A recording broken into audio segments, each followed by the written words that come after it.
ಉಪ್ಪಿಗಿಂತ ರುಚಿ ಇಲ್ಲ, ರಾಜಕೀಯಕ್ಕಿಂತ ದೊಡ್ಡ ಆಟವಿಲ್ಲ ಅಂತಾರಲ್ಲ. ಹಾಗೆ ಕಳೆದ 2-3 ತಿಂಗಳಿಂದ ದೆಹಲಿ ರಾಜಕೀಯದ ಅಂಗಳದಲ್ಲಿ ಒಂದು ಭಾರಿ ನ್ಯೂಸ್ ಸೌಂಡ್ ಮಾಡ್ತಾನೆ ಇತ್ತು ಅಲ್ವಾ? ಅದೇನು ಗೊತ್ತಾ? ಕೇಂದ್ರ ಸಚಿವರ ಸಂಪುಟ ಪುನರ್ರಚನೆ. ಯಾವಾಗಪ್ಪ ಮಂತ್ರಿಗಳ ಪಟ್ಟಿ ಬದಲಾಗುತ್ತೆ ಅಂತ ಎಲ್ಲರೂ ಕಾಯ್ತಿದ್ರು. ಆದರೆ ಮೋದಿಯವರ ಶೈಲಿ ನಿಮಗೆ ಗೊತ್ತಲ್ವಾ? ಸಂಘಟನೆ ಮೊದಲು, ಆಮೇಲೆ ಸರ್ಕಾರ ಅನ್ನೋದು ಅವರ ಪಕ್ಕಾ ಲೆಕ್ಕಾಚಾರ.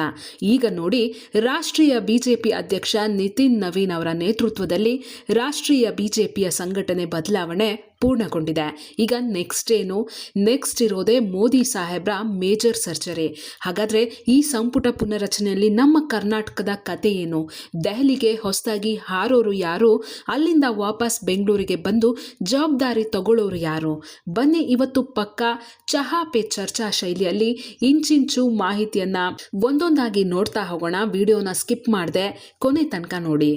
ಮೊದಲನೇದಾಗಿ ದೆಹಲಿ ಗಲ್ಲಿಯಲ್ಲಿ ಅತಿ ಹೆಚ್ಚು ಕೇಳಿ ಬರ್ತಾ ಇರೋ ಹೆಸರು ಯಾರದ್ದು ಗೊತ್ತಾ?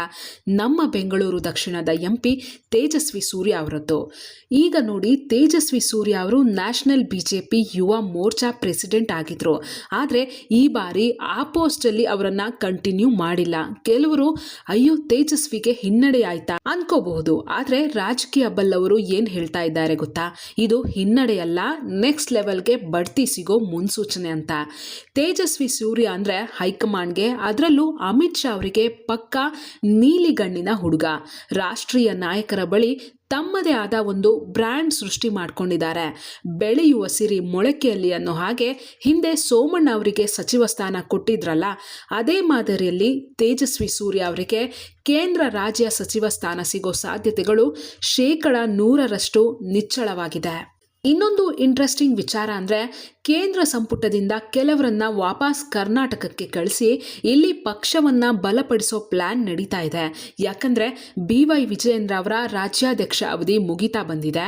ಮುಂದಿನ 2028ರ ಕರ್ನಾಟಕ ಎಲೆಕ್ಷನ್ ದೃಷ್ಟಿಯಲ್ಲಿಟ್ಕೊಂಡು ಹೊಸ ಅಧ್ಯಕ್ಷರನ್ನ ಮಾಡಬೇಕಿದೆ. ಹಾಗಾದರೆ ಈ ರೇಸಲ್ಲಿ ಯಾರ್ಯಾರಿದ್ದಾರೆ ಅಂತ ನೋಡ್ಕೊಂಡು ಬರೋಣ.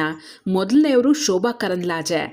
ನೋಡಿ, ಈಗಿನ ರಾಜಕೀಯ ಲೆಕ್ಕಾಚಾರ ತುಂಬ ಸಿಂಪಲ್. ಒಂದು ಕಡೆ DK ಶಿವಕುಮಾರ್ ಒಕ್ಕಲಿಗ ಸೀನ್ನಲ್ಲಿ ಗಟ್ಟಿಯಾಗಿದ್ದಾರೆ. ಇನ್ನೊಂದು ಕಡೆ HD ಕುಮಾರಸ್ವಾಮಿ ಕೇಂದ್ರ ಮಂತ್ರಿಯಾಗಿ JDS ಅಧ್ಯಕ್ಷರಾಗಿ ಪವರ್ಫುಲ್ ಆಗಿದ್ದಾರೆ.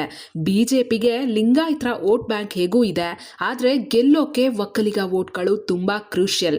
ಹೀಗಾಗಿ ಕೇಂದ್ರ ಸಚಿವೆ ಶೋಭಾ ಕರಂದ್ಲಾಜೆ ಅವರನ್ನ ರಾಜ್ಯಕ್ಕೆ ಕರೆತಂದು ರಾಜ್ಯಾಧ್ಯಕ್ಷ ಪಟ್ಟ ಕೊಡುವ ಚರ್ಚೆ ನಡೀತಾ ಇದೆ. ಇಲ್ಲಿ ಇನ್ನೊಂದು ಟ್ವಿಸ್ಟ್ ಕೂಡ ಇದೆ. ಸೋಮಣ್ಣ ಅವರ ಹೆಸರಿಗೆ BSY ಕುಟುಂಬದ ವಿರೋಧವಿತ್ತು. ಆದರೆ ಶೋಭಾ ಕರಂದ್ಲಾಜೆ ಅಂದ್ರೆ ಯಡಿಯೂರಪ್ಪ ಮತ್ತು ವಿಜಯೇಂದ್ರ ಇಬ್ರು ಓಕೆ ಅಂತಾರಂತೆ. ಇನ್ನು V ಸೋಮಣ್ಣ ಅವರ ಹೆಸರು ಬಿಡೋಕ್ಕಾಗುತ್ತಾ?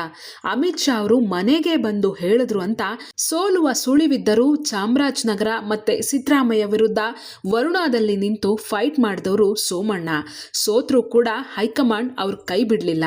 ತುಮಕೂರು MP ಟಿಕೆಟ್ ಕೊಟ್ಟು ಗೆಲ್ಲಿಸಿ ಮಂತ್ರಿಯನ್ನು ಮಾಡ್ತು. ಈಗ ಲಿಂಗಾಯತ ಸಮುದಾಯಕ್ಕೆ ಅಧ್ಯಕ್ಷ ಸ್ಥಾನ ಕೊಡೋದಾದ್ರೆ ಸೋಮಣ್ಣ ಹೆಸರು ರೇಸ್ನಲ್ಲಿದೆ. ಇನ್ನೊಂದು ಕಡೆ ಪಂಚಮಸಾಲಿ ಲಿಂಗಾಯತ ಕಾರ್ಡ್ ಪ್ಲೇ ಮಾಡೋದಾದ್ರೆ ಮುರುಗೇಶ್ ನಿರಾಣಿ ಮತ್ತೆ ಅರವಿಂದ್ ಬೆಲ್ಲದ ಹೆಸರುಗಳು ಹರಿದಾಡ್ತಾ ಇವೆ. ಹಿಂದೆ ಯಡಿಯೂರಪ್ಪ ಅವರನ್ನ CM ಸ್ಥಾನದಿಂದ ಇಳಿಸಿದಾಗ ಮುರುಗೇಶ್ ನಿರಾಣಿ ಅವರನ್ನ ರಾಜ್ಯಾಧ್ಯಕ್ಷ ಮಾಡಬೇಕು ಅನ್ನೋದು ಅಮಿತ್ ಶಾ ಅವರ ಪ್ಲಾನ್ ಆಗಿತ್ತಂತೆ. ಆದರೆ ಆಗ ಯಡಿಯೂರಪ್ಪ ಒಪ್ಪಿರಲಿಲ್ಲ. ಈಗ ನಿರಾಣಿ ಅವರನ್ನ ಪ್ರಪೋಸ್ ಮಾಡಿದ್ರೆ BSY ಒಪ್ಕೊಳ್ಳೋ ಸಾಧ್ಯತೆ ಇದೆಯಂತೆ. ಇಲ್ಲಿ ನಿಮ್ಗೊಂದು ಡೌಟ್ ಬರ್ಬೋದು, ವಿಜೇಂದ್ರ ಅವರನ್ನ ರಾಜ್ಯಾಧ್ಯಕ್ಷ ಸ್ಥಾನದಿಂದ ಬದಲಾಯಿಸಿದ್ರೆ ಯಡಿಯೂರಪ್ಪ ಸುಮ್ಮನಿರ್ತಾರ ಅಂತ. ಅದಕ್ಕೂ ಹೈಕಮಾಂಡ್ ಬಳಿ ಒಂದು ಪಕ್ಕಾ ಮಾಸ್ಟರ್ ಪ್ಲಾನ್ ಇದೆ. ವಿಜೇಂದ್ರ ಅವರಿಗೆ ರಾಜ್ಯದಲ್ಲೇ ಬೇರೆ ಜವಾಬ್ದಾರಿ ನೀಡಿ ಅವರ ಅಣ್ಣ ಶಿವಮೊಗ್ಗ MP BY ರಾಘವೇಂದ್ರ ಅವರನ್ನ ಕೇಂದ್ರ ಸಚಿವ ಸಂಪುಟಕ್ಕೆ ಸೇರಿಸೋದು. ಹೀಗೆ ಮಾಡಿದ್ರೆ BSY ಕುಟುಂಬಕ್ಕೂ ಗೌರವ ಸಿಗುತ್ತೆ, ಲಿಂಗಾಯತ ಸಮುದಾಯಕ್ಕೂ ಪಕ್ಷ ನಮ್ಮನ್ನ ಕೈ ಬಿಟ್ಟಿಲ್ಲ ಅನ್ನೋ ಮೆಸೇಜ್ ಹೋಗುತ್ತೆ.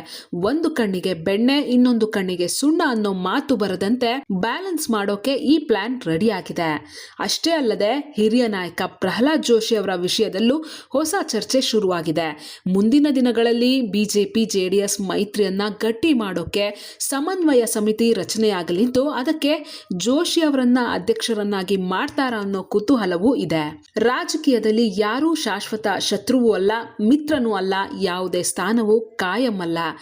ನೋಡಿದ್ರಲ್ಲ, ದೆಹಲಿ ದೆಹಲಿಯಿಂದ ಬೆಂಗಳೂರುವರೆಗೆ ರಾಜಕೀಯ ಚದುರಂಗದಾಟ ಹೇಗೆ ನಡೀತಿದೆ ಅಂತ.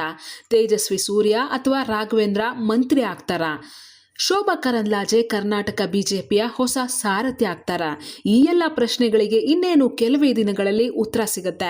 ನಿಮ್ಗೇನನ್ಸುತ್ತೆ? ಕರ್ನಾಟಕ ಬಿಜೆಪಿ ರಾಜ್ಯಾಧ್ಯಕ್ಷರಾಗಿ ಶೋಭಾ ಕರಂದ್ಲಾಜೆ ಬಂದರೆ ಪಕ್ಷಕ್ಕೆ ಲಾಭನಾ ಅಥವಾ ಸೋಮಣ್ಣ ಅವರು ಬರಬೇಕಾ?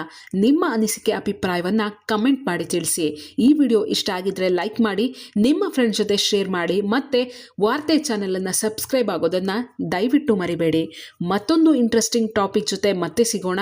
ಧನ್ಯವಾದಗಳು.